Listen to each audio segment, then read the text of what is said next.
সুপ্রিয় দর্শক আসসালামু আলাইকুম, welcome back to my channel cooking studio by Orin. সকালের নাস্তাটা আমরা খুবই ঝটপট আর কম সময় তৈরি করে নিতে চাই। তো আজকে আপনাদেরকে মাত্র 10 মিনিটে কিভাবে ঝটপট সকালের নাস্তা তৈরি করে নেবেন তার একটি সহজ রেসিপি শেয়ার করব। এই নাস্তাটি খেতে কিন্তু দুর্দান্ত মজার হয়, একবার তৈরি করে দেখবেন, পরিবারের সবাই পছন্দ করবে। চাইলে সকালের নাস্তায় কিংবা বাচ্চাদের টিফিনও দিতে পারবেন, দেখবেন পরিবারের ছোট বড় সবাই অনেক বেশি পছন্দ করবে। খেতে দুর্দান্ত মজার হয়। আশা করছি রেসিপিটি আপনাদের কাছে অনেক বেশি ভালো লাগবে। নাস্তা তৈরি করার জন্য এখানে একটি বোল নিয়েছে। এখন এর মধ্যে দিয়ে দিলাম 2 টেবিল চামচ পরিমাণ পেঁয়াজ কুচি, 1/4 কাপ অর্থাৎ 4 টেবিল চামচ পরিমাণ দিয়ে দিলাম গাজর কুচি। আপনারা এখানে পছন্দ মতো অন্য যে কোনো সবজি ব্যবহার করতে পারবেন, যে সবজিগুলো খুব তাড়াতাড়ি সিদ্ধ হয়ে যায়। দিয়ে দিলাম 1 টেবিল চামচ পরিমাণ কাঁচামরিচ কুচি, 1/2 চামচ পরিমাণ দিয়ে দিলাম গোলমরিচের গুঁড়া, 1 চামচ পরিমাণ দিয়ে দিলাম চিলি ফ্লেক্স, স্বাদ বুঝে দিয়ে দিলাম লবণ। আমি এখানে 1/2 চামচ পরিমাণ ব্যবহার করেছি। এরপর এর মধ্যে 2টা ডিম ভেঙে দিচ্ছি। এখন এই ডিমগুলোকে হ্যান্ড হুইক্সের সাহায্যে খুব ভালো করে সব কিছুর সাথে মিশিয়ে নিতে হবে। একটু সময় নিয়ে সব কিছুকে খুব ভালো করে মিশিয়ে নিতে হবে। যখন সব কিছু ডিমের সঙ্গে খুব ভালো করে মিশে যাবে, ওই পর্যায়ে আমি এর মধ্যে অ্যাড করে দিচ্ছি 1 কাপ পরিমাণ ময়দা। আপনারা চাইলে কিন্তু এখানে ময়দার পরিবর্তে আটাও ব্যবহার করতে পারবেন সম পরিমাণে। এরপর আবারও সব কিছুকে ময়দার সঙ্গে খুব ভালো করে মিশিয়ে নিচ্ছে। একটু সময় নিয়ে সব কিছুকে খুব ভালো করে মিশিয়ে নিতে হবে। তো মিশিয়ে নেওয়ার এই পর্যায়ে আমি এর মধ্যে অল্প অল্প করে নর্মাল তাপমাত্রার পানি দিয়ে এটাকে মিশিয়ে নিব। পানির পরিমাণটা আমি আপনাদেরকে পরে বলে দিব, তবে এখানে একসঙ্গে অনেকগুলো পানি কিন্তু অ্যাড করে দিবেন না, তাহলে কিন্তু ভেতরে লাম্পস ক্রিয়েট হবে। তাই এভাবে অল্প অল্প করে পানি দিতে হবে আর ভালো করে মিশিয়ে নিতে হবে,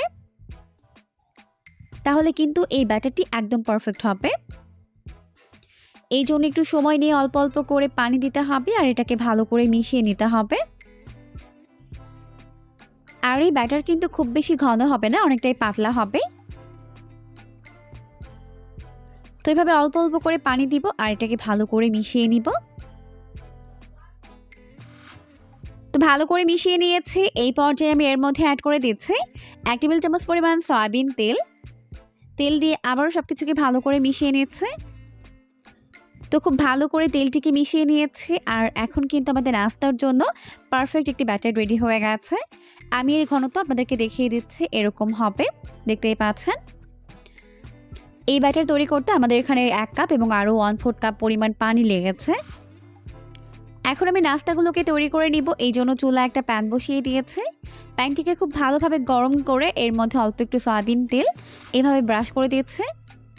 এখন এর মধ্যে 1 চামচ পরিমাণ ব্যাটার দিয়ে দিচ্ছে। ব্যাটার দেওয়ার পর প্যানের হাতলটাকে ধরে চারপাশে একটু ঘুরিয়ে দিতে হবে, যাতে চারপাশে সমানভাবে ছড়িয়ে যায়। হয়ে গেছে। এরপর ওয়েট করব প্রায় 1 মিনিটের জন্য, যতক্ষণ না পর্যন্ত একটা সাইড ড্রাই হয়ে যায়। যখন উপরটা ড্রাই হয়ে যাবে তখন উপরে একটু সয়াবিন তেল ব্রাশ করে এটাকে উল্টে দিচ্ছে। তবে আপনারা কিন্তু চাইলে এখানে কোনো প্রকার তেল ব্যবহার না করে ওটাকে বানিয়ে নিতে পারবেন। এখন অপর সাইডে একটু তেল ব্রাশ করে দিচ্ছে, দিয়ে উল্টে পাল্টেটাকে 2 পাশ খুব ভালো করে ভেজে নিতে হবে। তো 2 পাশ খুব ভালো করে ভেজে নেওয়ার পর এখন আমি এটাকে উঠিয়ে নিচ্ছে। তো এইভাবে আমি সবগুলোকে বানিয়ে নিব। খুবই হেলদি আর খুবই মজাদার হয় এই নাস্তাগুলো, আপনারা কিন্তু খুবই কম সময়ে তৈরি করে ফেলতে পারবেন। চাইলে কিন্তু এভাবেও খেতে পারবেন, আবার চাইলে এগুলোকে সস দিয়েও বাচ্চাদের টিফিনে দিতে পারবেন। তো এখন আমাদের সবগুলো নাস্তা ভেজে উঠিয়ে নেওয়া হয়ে গেছে, দেখতেই পাচ্ছেন লুকটা কত বেশি আমি হয়েছে। এখন আমি এর উপর থেকে কিছুটা পরিমাণ টমেটো সস দিয়ে দিচ্ছি, দিয়ে চারপাশে এভাবে স্প্রেড করে দিচ্ছে, দেখতেই পাচ্ছেন। এরপর এটাকে রোল করে নিচ্ছে। এই নাস্তাগুলো খেতে দারুণ মজার হয়, অবশ্যই রেসিপিটিকে ফলো করে বাসায় ট্রাই করবেন, দেখবেন পরিবারের ছোট বড় সবাই অনেক অনেক বেশি পছন্দ করবে। আর নাস্তাগুলো এতটাই বেশি সফট আর তুলতুলে নরম হয় যে সকালে বানালে সারাদিন পর্যন্ত এরকমই সফট আর তুলতুলে নরম থাকবে।